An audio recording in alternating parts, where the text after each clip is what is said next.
본문의 생명의 말씀 다니엘 6장 10절부터 23절 말씀입니다. 좀 다소 길더라도 오늘 6장 전체를 함께 말씀 나누려 할 텐데 다소 길더라도 저희 10절부터 23절까지 저희 함께 천천히 합독하시겠습니다.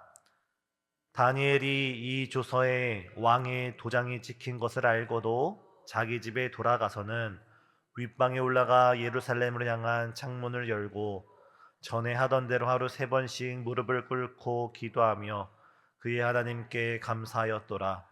그 무리들이 모여서 다니엘이 자기 하나님 앞에 간구하는 것을 발견하고 이에 그들이 나아가서 왕의 금령에 관하여 왕께 아뢰되 왕이여, 왕이 이미 금령에 왕의 도장을 찍어서 이제부터 30일 동안에는 누구든지 왕 외에 어떤 신에게나 사람에게 구하면 사자굴에 던져 넣기로 하지 아니하였나이까 하니 왕이 대답하여 이르되 이 일이 확실하니 메대와 바사에 고치지 못하는 규례니라 하는지라.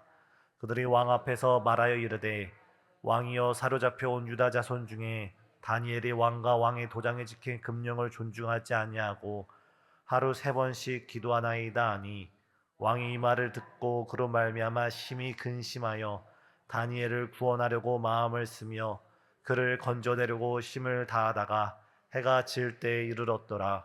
그 무리들이 또 모여 왕에게로 나와서 왕께 말하되 왕이여, 메대와 바사의 규례를 아시거니와 왕께서 세우신 금령과 법도는 고치지 못할 것이니이다 하니 이에 왕이 명령하매 다니엘을 끌어다가 사자굴에 던져 넣는지라. 왕이 다니엘에게 이르되 내가 항상 섬기는 너희 하나님이 너를 구원하시니라 하니라.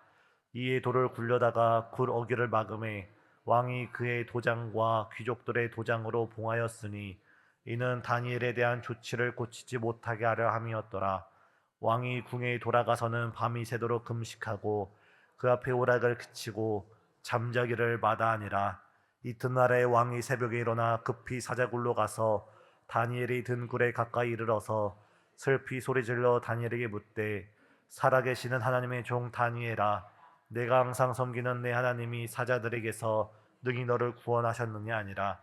다니엘이 왕에게 아뢰되 왕이여, 원하건대 왕은 만수무강하옵소서. 나의 하나님이 이미 그의 전사를 보내어 사자들의 입을 봉하셨으므로 사자들을 나를 상해하지 못하였사오니 이는 나의 무죄함이 그 앞에 명백함이오며 또 왕이여, 나는 왕에게도 해를 끼치지 아니하였나이다 아니라. 왕이 심히 기뻐서 명하여 다니엘을 굴에서 올리라 하매 그들이 다니엘을 굴에서 올린즉 그의 몸이 조금도 상하지 아니하였으니 이는 그가 자기의 하나님을 믿음이었더라. 아멘. 오늘 우리가 살펴볼 말씀은 오늘은 특별히 다니엘 6장에 대해서 함께 말씀을 나누고자 합니다. 6장의 내용을 살펴보면 우리가 알다시피 다니엘 6장은 다니엘이 사자굴 속에서 하나님의 은혜 가운데 구원을 받고 건져냄을 당하는 귀한 말씀이 기록되어 있습니다. 그런데 우리가 이 6장에 다니엘이 사자굴 속에서 구원받은 것 이전에 성경은 그것을 깊게 말하고 있지 않지만 그 이전에 다니엘에게 임한 하나님의 놀라운 은혜와 축복이 6장 전반부에 기록되어 있습니다. 우리가 다니엘이란 인물을 생각할 때 다니엘은 예루살렘에서 10대 시절, 소년 시절에 예루살렘이 무너짐과 동시에 여러 차례 걸쳐서 예루살렘에 거주하던 사람들이 바벨론으로 포로로 끌려갔는데 가장 첫 번째 끌려갔던 사람이 이 다니엘입니다. 다니엘은 10대 시절에 포로로 끌려갔는데 하나님의 놀라운 은혜와 은총 속에 그 바벨론 제국에서 우리 성도님들도 아시다시피 왕의 진미와 포도주를 내가 결단코 먹지 않겠습니다 라는 뜻을 세워서 하나님을 경외하는 삶을 살아갈 때 하나님께서는 그에게 지혜를 주시고 지식을 주시고 학식의 영을 주셔서 그를 바벨론 가운데 아주 높은 고위직 그런 직분을 맡기게 하십니다. 그리고 오늘 6장이 되기 직전에는 다니엘이 바벨론에서 성경 표현에 따르면 3번째 자리에 올라갑니다.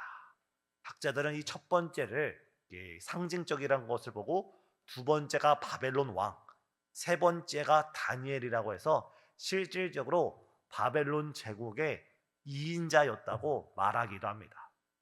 그런데 놀라운 사실은 이 천년 만년 계속될 것 같았던 이 바벨론이 어느 날 아침 하루아침에 무너지게 되고 그 다음에 다리오 왕이 이끄는 바사와 메대 제국이 세워지게 됩니다. 동서고금을 막론하고, 정말 한 가지 신기한 사실이, 동서고금을 막론하고 우리가 동서고금을 막론하고 발견할 수 있는 사실이 무엇입니까? 어느 왕조이든 간에 어느 권력층이든 간에 그 나라가 멸망하고 왕조가 멸망하면 그 왕족들은 다 숙청을 당하거나 다 유배를 가거나 아니면 스스로 해외로 도피를 합니다. 고위직도 숙청을 당하거나 유배를 가거나 해외로 도망가야만 했습니다. 이런 입장에서 볼 때 다니엘은, 바벨론에서 2인자까지 올라간 이 다니엘은 어떻게 보면 메데 바사, 이 다리오 왕과 새로 등장한 이 왕국에 있어선 반드시 숙청을 해야 되고 유배를 보내야 되고 반드시 없애야 될 대상입니다. 오늘 6장 상반절에는 다리오 왕이 이 다니엘을 자신의 큰 제국을 이끄는 세 총리 중에 가장 높은 총리로 세우고 이 다니엘을 통하여 자신의 온 나라를 다 맡겼다는 것입니다. 왕조가 바뀌어도 정권이 바뀌어도 다니엘은 계속 쓰이는 모습을 볼 수 있습니다. 왜 그렇습니까? 그만큼 다니엘이 탄탄한 실력과 재능이 있었기에 다니엘은 그렇게 쓰임받을 수 있었고, 두 번째는 보이지 않는 하나님의 손길, 보이지 않는 하나님의 돌보심 속에서 왕이 달라지고 심지어 왕조가 달라진다 하더라도 다니엘을 붙드신 하나님의 손은 한결같아서 다니엘은 한결같이 하나님께 쓰임받았다는 사실을 우리는 오늘 깨달을 수 있습니다.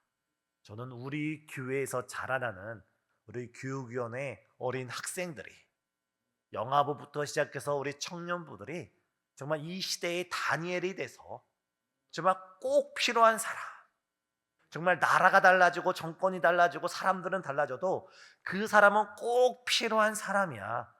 그 사람은 꼭 우리와 함께해야 돼. 그 사람들로부터 존중받고 존경받는 그런 사람이 우리 교육위원회 학생들이 되기를 간절히 소망합니다. 더 나아가서 교육위원회뿐만 아니라 여기 앉아 계신 우리 성도님 한 분 한 분이 직장에서, 때로는 사업에서, 때로 어떤 모임에서 꼭 필요한 사람, 꼭 그 장로님은 꼭 있어야 되고 그 권사님 지사님은 꼭 있어야 되는 바로 그러한 한 사람이, 다니엘 같은 사람이 우리 성도님이 되시길 예수님의 이름으로 축복합니다. 이런 놀라운 은혜 가운데 오늘 본문의 말씀이 시작됩니다. 한번 생각해 보시기 바랍니다. 다니엘의 출신이 어디라고 했나요? 예루살렘 출신입니다. 지금 새로운 왕조가 들어섰는데 이 예루살렘은 어느 변방에 수십 년 전에 멸망한 작은 나라의 포로민이 이 다니엘입니다. 근데 바벨론조차 멸망해서 이 다니엘은 포로 중에 포로와 다름없던, 뒷 배경이 아무것도 없었던 것이 다니엘인데, 이 다니엘이 하나님의 섭리 속에서, 하나님의 축복 속에서 이 새 제국의 가장 높은 총리로 올라갔습니다. 이때 사람들이 느끼는 당연한 반응이 무엇입니까? 이 다니엘을 향해서 시기와 질투가 많아졌다는 것입니다. 이것이 오늘 성경의 배경이 되고 이 성경의 배경 속에서 이제 말씀 속으로 들어가도록 하겠습니다. 사랑하는 성도님, 옆에 계신 성도님들과 한번 말씀을 나누겠습니다. 태도가 고도를 결정합니다. 갑자기 당황스럽죠? 예, 태도가 고도를 결정합니다. 예, 태도 알죠? 태도가 고도를 결정합니다. 이 표현은 영어권 국가에서 속담처럼 쓰이는 표현인데 많이 쓰이게 된 거는 미국의 어느 유명한 교육학자이면서 책을 쓰는 작가였던 지그 지글러.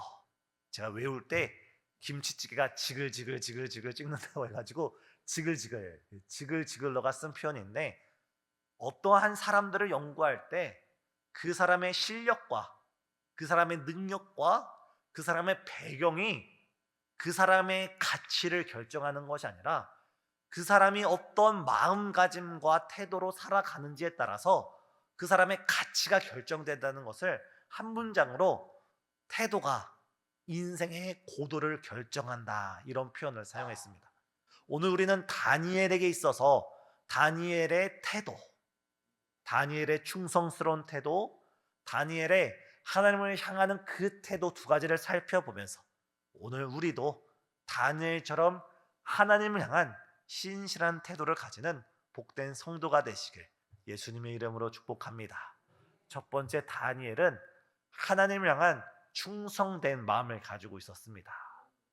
이 시기 질투가 가득한 총리와 여러 고관들이 이 다니엘을 넘어뜨리고자, 이 다니엘을 첩잡고자 다니엘을 뒷조사하기 시작합니다. 이제 우리나라도 정권이 달라져서 국무총리를 비롯해서 여러 장관들의 청문회가 지속될 겁니다. 아마 저보다 우리 성도님들께서 더 오랜 역사 속에서 여러 경험 속에서 아실 겁니다.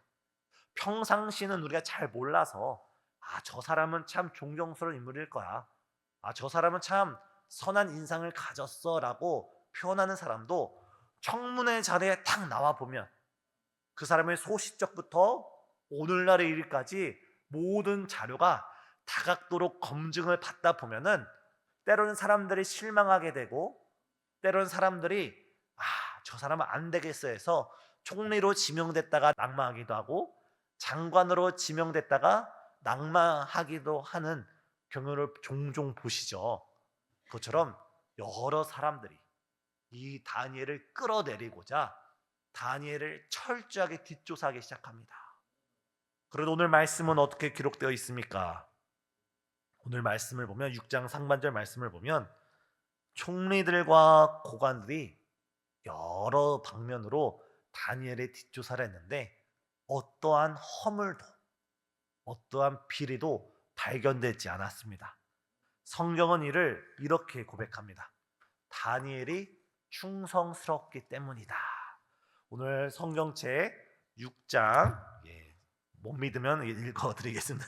오늘 6장 4절을 보면 6장 4절 같이 읽겠습니다.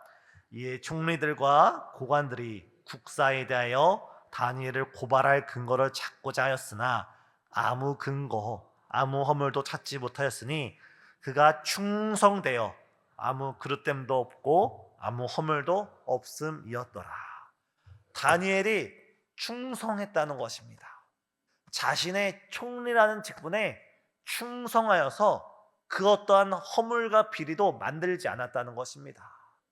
우리에서 충성했다는 것을 우리가 우리 입장을 바라보면 우리가 교회 안에서 하나님이 몸된 교회로부터 우리에게 주신 귀중한 직분도 있지만 하나님은 세상 가운데 우리에게 귀중한 직업을 주셨습니다.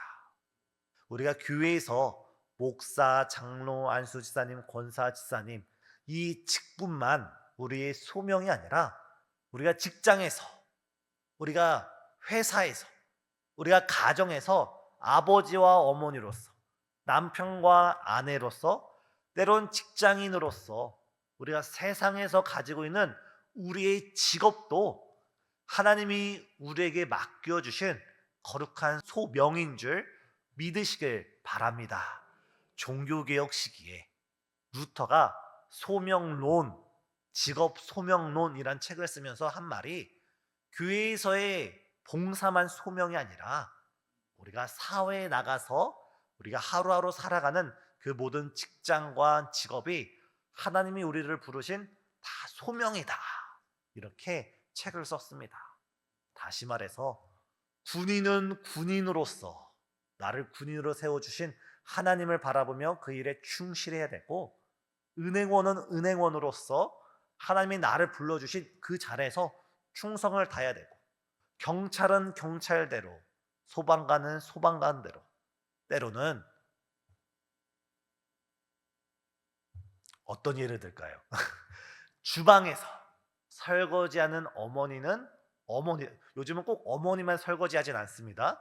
주방에서 설거지하시는 분은 그 설거지하는 일이, 이것이 하나님이 나에게 맡겨주신 사명이다, 소명이다 하면서 설거지를 하고 길가에 떨어진 쓰레기를 줍고, 우리에게 사회에서 요구하는, 회사에서 요구하는 그 직업에, 가정에서 요구하는 그 사명에 성실히 해 나가는 것이, 바로 그것이 하나님께 예배드리는 것이고 그것이 하나님께 충성하는 것임을 믿으시길 바랍니다.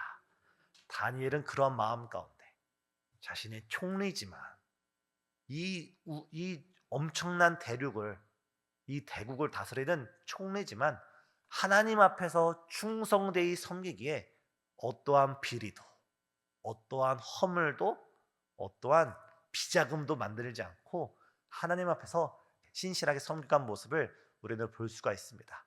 사랑하는 성도님, 오늘 우리가 다니엘처럼 교회 안에서의 삶이 아름다우시듯이 직장과 사회에서도 우리의 삶이 빛과 소금이 되기를 예수님의 이름으로 축복합니다.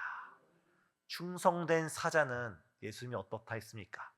마치 여름철에 시원한 냉수 한 잔과 같아서 그 주인의 마음을 시원케 한다고 했습니다.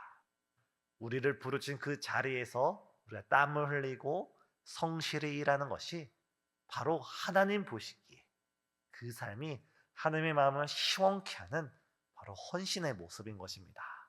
오늘 하루 우리 성도님들의 삶은 어떠셨나요? 아침부터 오늘 이 시간까지 바삐 살아오지 않았습니까? 그 모든 걸음걸음이 하나님께 기쁨이 되어진 줄 믿습니다. 두 번째는 우리는 다니엘의 그 영적인 태도를 본받을 필요가 있습니다. 이 총독과 고관들이 더 이상 다니엘의 사회에서의 그 태도에 책잡지 못함을 깨닫자 다니엘이 가지고 있던 그 신앙심으로 인해서 다니엘을 넘어뜨리고자 합니다. 그래서 그 신하들이 다리오 왕에게 나아갑니다. 그리고 이렇게 말합니다. 왕이시여, 앞으로 30일 동안 왕 외에 다른 신에게 기도를 한다든지 다른 사람에게 무엇을 구하는 사람이 있으면 그 사람을 사자굴에 던져 넣읍시다. 이 말은 무엇이냐면, 새로운 왕국을 이룬 다리오 왕에 있어서는 그 당시는 여러 신들이 있었습니다. 사람들이 여러 신을 섬기고 있었는데 다리오 왕이요, 30일 동안은 그 어떤 신들도 섬기지 않고 오직 다리오 왕만을 생각하게 합시다. 다시 말해서 다리오 왕에게 있어서는 자신의 왕권이 강화되는 그런 매혹적인, 유혹적인 이야기입니다. 하지만 신하들이 말할 때는 순수한 말로 말하지 않고 이 말 속에는 어떤 말이 있습니까? 바로 이 다니엘을 없애려는 음모가 담겨져 있습니다. 다리오 왕은 이 사실을 모르고 그 조서에 자신의 금 인장 반지를 찍고 그를 공포합니다. 그랬을 때 오늘 6장 10절이 시작됩니다. 6장 10절 다시 한번 읽겠습니다. 다니엘이 이 조서에 왕의 도장이 찍힌 것을 알고도 자기 집에 돌아가서는 윗방에 올라가 예루살렘을 향한 창문을 열고 전에 하던 대로 하루 3번씩 무릎을 꿇고 기도하며 그의 하나님께 감사하였더라. 다니엘이 그 조서에 반지가 찍힌지 알고도 다니엘은 그 전에 하던 대로 자신의 집에 올라가서 윗방에 올라가서 창문을 열고 예루살렘을 향하여 기도하기 시작합니다. 다니엘은 이미 자신이 기도를 하면 사자굴 속에 던져진다는 사실을 알고 있음에도 불구하고 그는 창문을 열고 예루살렘을 향합니다. 예루살렘이 어떤 곳입니까? 하나님의 성전이 있는 곳입니다. 하나님의 성전의 지성소는 구약시대 때는 하나님이 자신의 이름을 두신 곳으로서 이스라엘 백성들이 혹은 이민족일지라도 하나님을 만나고 하나님께 기도하고자 하는 백성은 그 예루살렘으로 가서 그 예루살렘 성전에 나가서 예루살렘 성전에서 하나님께 기도드릴 때 하나님께서 만나주시고 하나님께서 응답해 주시고 하나님께서 그의 삶을 책임져 줬습니다. 다시 말해서 다니엘은 자신이 비록 이 예루살렘과 수천 킬로미터, 약 900km 떨어진 지역에 살고 있음에도 불구하고 그는 날마다 하루에 3번씩 예루살렘에 계신 하나님을 바라봤다는 겁니다. 오늘 우리로 말할 때 오늘 우리 마음이 하나님의 성전임을 믿습니다. 하나님은 우리 마음 가운데 계십니다. 하나님은 지금 우리와 함께 하십니다. 너희 중에 두세 사람이 내 이름으로 모인 곳에 나도 너희와 함께 하리라 말씀하셨던 그 하나님, 그 하나님이 지금 우리가 느끼지 않고 우리 귀에 들리지 않고 우리가 지금 체험적으로 모를지라도 이 시간 우리 마음 가운데 성령께서 계시는 줄 믿습니다. 그렇다면 여기서 질문입니다. 우리 성도님들께서는 오늘 아침부터 시작해서 점심을 거쳐서 이 저녁에 이르기까지 분명히 각기 다양한 삶 가운데 살아가셨는데 우리의 마음이 하나님을 향하셨습니까? 아니면 우리 마음이 세상을 향했습니까? 다니엘은 그가 900km 떨어진 지역에서도 그 마음은 항상 하나님을 향했습니다.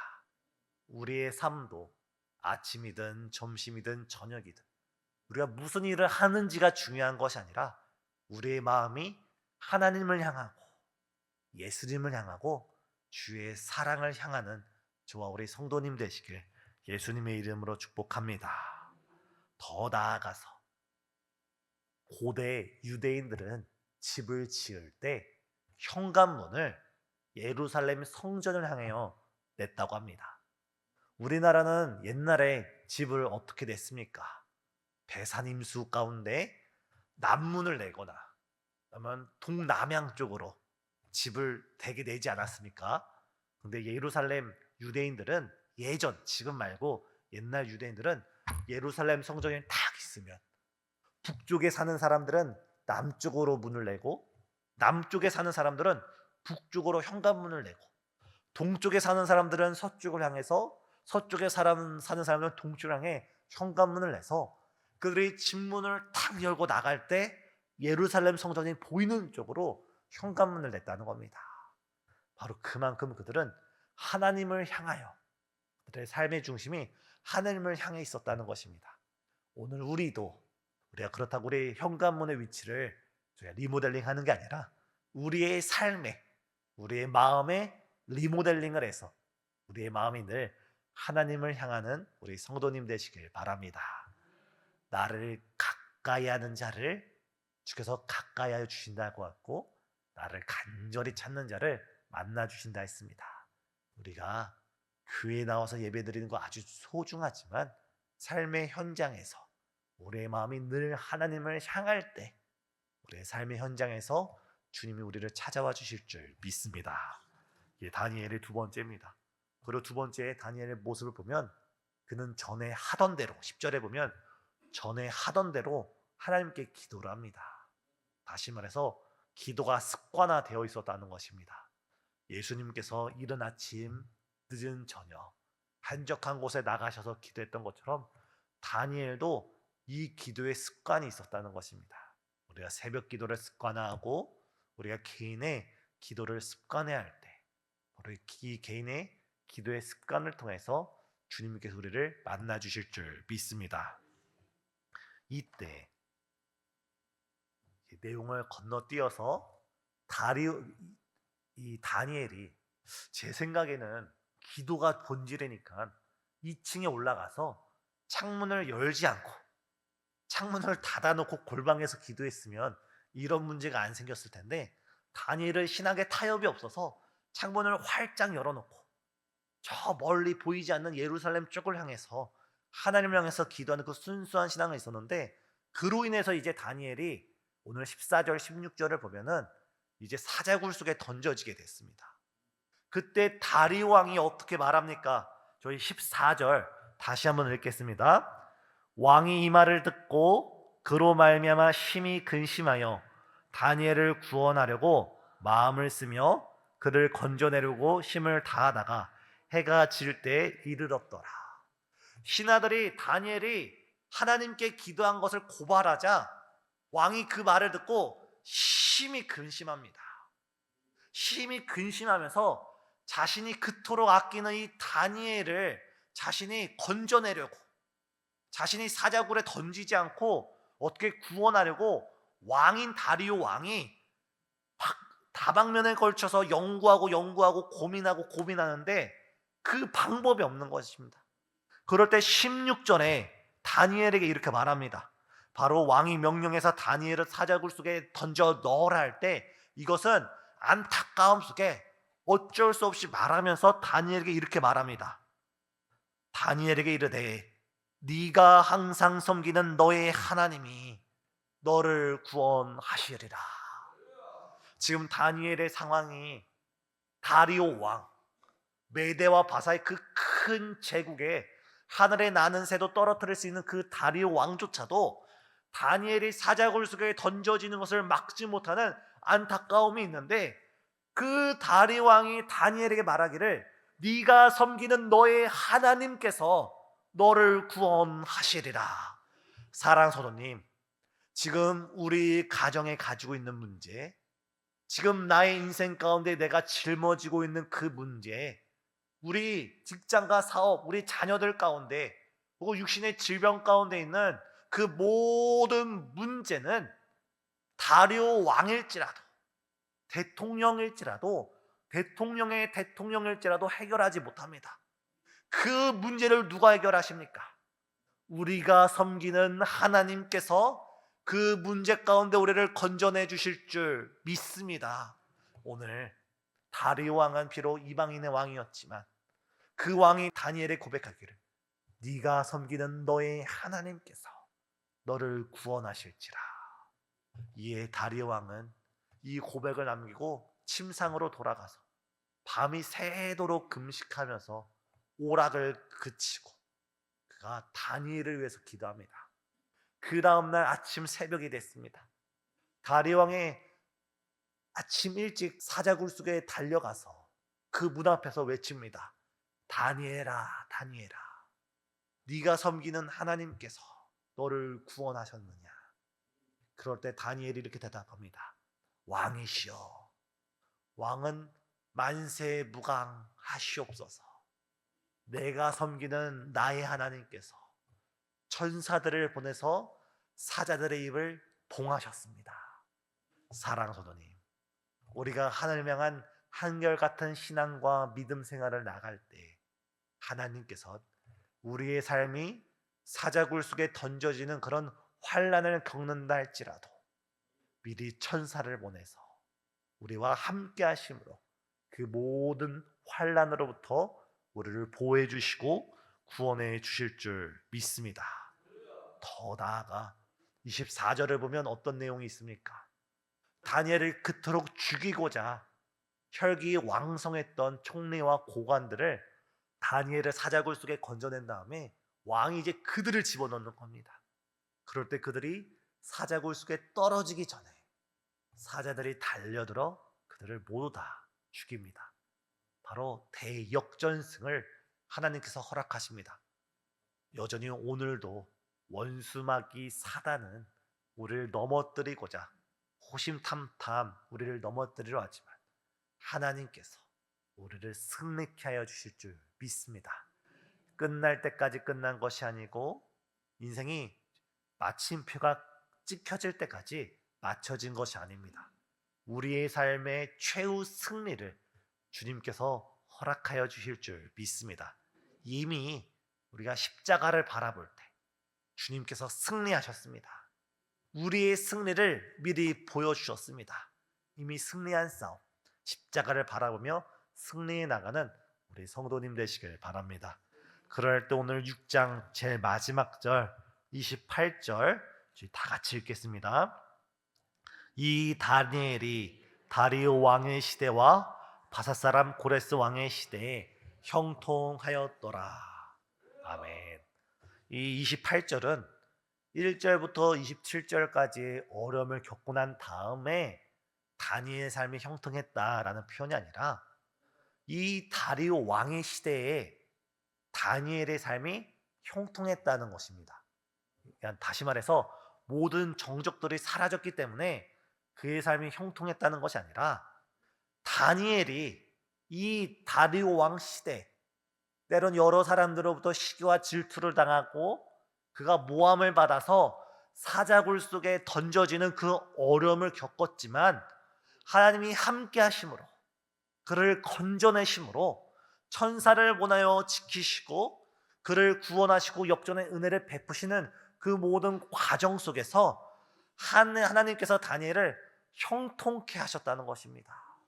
우리가 생각하는 형통, 우리가 생각하는 축복은 우리 삶이 온실 속 화초처럼 아무런 고통도 없이 염려도 없이 근심도 없이 소풍 가듯이 살아가는 것이 우리가 꿈꾸는 이 세상에서의 삶인데, 이 세상의 삶의 현실은 어떻습니까?